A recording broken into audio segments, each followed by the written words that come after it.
Yep. Judd Trump has been chatting and has come out with some pretty high. He's great value in an interview. He's been talking about the dress, the clothes that many of the players wear. He said, "I don't want to be dressed in a bow tie and waistcoat, and kids younger than me certainly don't want to be wearing that sort of thing." So he's going back to the dress code. What are your views on that? Well, I think we've always got to be open to suggestions. You know, we're a game that's going forward at an enormous rate globally. Certainly the image of snooker outside of the UK is very much a dress code environment, because the level of interest about snooker is the fact that its traditions, its history, and there's a big commercial appeal in that. But I do also understand that we've got to move with the times as well. And I think certainly a lot of the events now we have relaxed the dress code on. The Sky Shootout, for example, is almost played in almost football shirts. So we've always got to be looking at it, but we've got to be mindful of, and it's a terrible phrase, the brand value of the sport. And the brand value of the sport is in new areas in Europe, new areas in Asia that have seen less snooker than the UK market, but have warmed to the traditional approach and the qualities that bring. So it's a balancing act. But certainly I think Judd's got a point. I think we should be looking at changing dress codes in certain events, but perhaps maintaining them for the blue chip events like the World Championships. He also said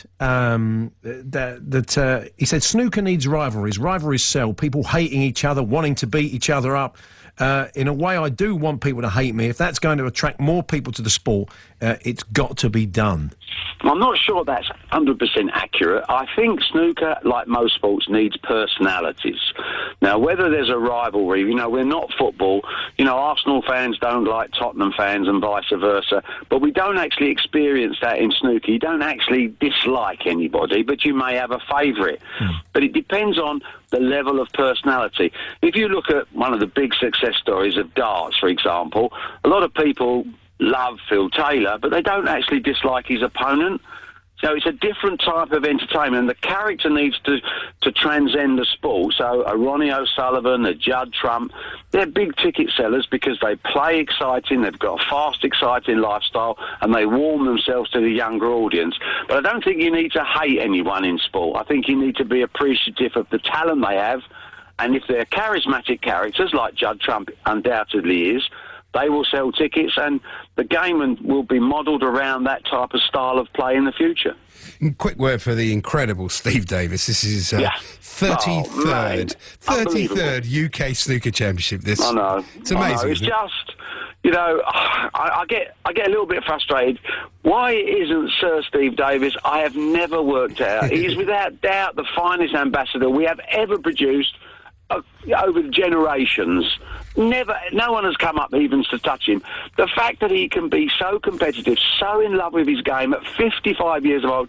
I've had the pleasure of managing Steve for 37 years. I haven't had one day of problem. He remains my best mate. He's a credit to everything that sport stands for, and in particular snooker. But more importantly is his enthusiasm and his passion. You know, we've seen Ronnie fall out of love with the game and made a decision to stand down for perhaps forever, but certainly for now. And yet Steve, when I talk to him, I can't tell you, his enthusiasm when he wins a game. I phoned him up to congratulate him on qualifying. He went, yes, and I made 141 break in the final frame. It's like talking to a 17-year-old that's just starting on his adventure, not someone who's played in 33 UKs. The man is a total phenomenon. I absolutely worship the ground he walks on, because to me he stands for everything that is just perfect about British sport. Thanks very much, Brilliant, Barry. Barry. Thanks very much. Cheers, mate.